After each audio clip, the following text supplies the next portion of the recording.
दुर्गा प्रसाद पांडे को देश का प्रकृति रूपा भाई भी कहा जाता है, जिसके पीछे का मकसद है पौधे लगाना। 11 करोड़ बेलपत्र के पौधों का सपना दुर्गा प्रसाद पांडे देख रहे हैं, जिसमें से अब तक 3.5 लाख पौधे बांटे और लगाए जा चुके हैं, जिनमें अयोध्या, हरिद्वार, काशी, उज्जैन, गाजियाबाद, नोएडा और दिल्ली जैसे प्रमुख धार्मिक और सांस्कृतिक केंद्र शामिल हैं। दुर्गा प्रसाद पांडे का सपना देश भर में बेलपत्र लगाने का है। बेलपत्र और प्रकृति के प्रति उनका एक अलग और विशेष लगाव बचपन से ही है। इस मिशन को उन्होंने शिवमय भारत मिशन नाम दिया है। इसी वर्ष कई जगहों पर बेलपत्र के पौधे लगाए और बांटे जाएंगे, जिसमें काशी, उज्जैन, काठमांडू के पशुपतिनाथ आदि शिव के बड़े ज्योतिर्लिंग भी शामिल हैं। आइए दुर्गा प्रसाद पांडे से जाने इस पौधों लगाने के पीछे का मिशन और उनके विजन के बारे में। मिशन है शिवमय भारत। 11 करोड़ बेलपत्र के पौधे 11 करोड़ घरों के आगे लगाने का लक्ष्य। एक छोटा सा परिचय हमारा।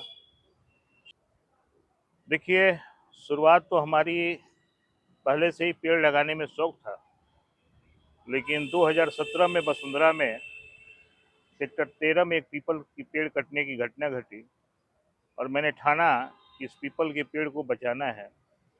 इसके लिए हमने 7 दिन तक, यहाँ एक अटल चौक है वसुंधरा में, 7 दिन तक 23 दिसंबर 30 दिसंबर तक हमारा अनशन चला था, खुले आसमान के नीचे भरी सर्दी में।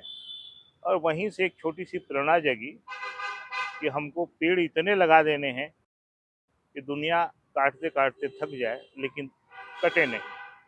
देखिए, लगाने की स्थिति यह है कि अभी तक हमारी जो यह प्रकृति पौधशाला वसुंधरा में है, यहाँ से कहिए या बाहर की नर्सरियों से कहिए, 3.5 लाख बेलपत्र के पौधे हमने लगाए भी हैं और बांटे भी हैं। हमने सिर्फ लगाया नहीं, बांटा। बांटने का मतलब ये होता है कि जैसे हम उज्जैन चले गए, बनारस चले गए, हरिद्वार चले गए, अयोध्या चले गए, तो हमारी इतनी बड़ी व्यवस्था नहीं है कि हम उन पौधों को अकेले लगा सकें।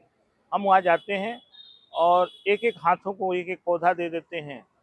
उससे आशा रहती है कि वो जो आदमी ले जा रहा है पौधा, जो सज्जन हमारा पौधा ले जा रहा है, वो उसको धरती में जरूर लगाएगा, और जब धरती में लगाएगा तो पौधा हमारा पेड़ बनेगा। इस तरह से अभी तक 3.5 लाख का लक्ष्य हमारा पूरा। किन जगहों पर लगे हैं अभी आपके पौधे? देखिए, गाजियाबाद, एनसीआर और दिल्ली, इधर बुलंदशहर तक।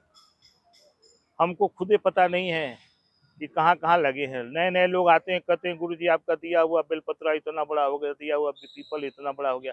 भैया कहाँ लगा है? तो ग्रेटर नोएडा में लगा है। भैया कहाँ लगा है? तो पूर्वी दिल्ली में है। तो इस तरह से हमको नहीं पता है। हम तो सिर्फ भंडारा की तरफ पौधों को बांटे हैं और ये जानते हैं कि कोई पौधा एक हमारा ले जाएगा, वो भी बेलपत्र का, तो उसको नुकसान नहीं करेगा, उस धरती में जरूर पकड़ाएगा, और धरती में पकड़ लिया तो वो पेड़ जरूर बनेगा। पौधे में क्षमता है तो वो है बेलपत्र।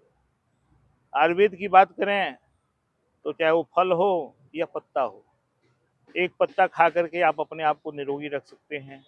ये बेलपत्र की क्षमता है। पोषण की बात अगर करते हैं तो पोषण की महिमा इसकी इतनी बड़ी है कि इतने विटामिन और मिनरल्स इसमें हैं जो किसी अन्य पौधे में नहीं मिलते हैं। और सबसे बड़ी बात कहें, प्राणवायु ऑक्सीजन की बात आती है तो भारत में पहला स्थान आता है पीपल का और दूसरा स्थान आता है बेलपत्र का।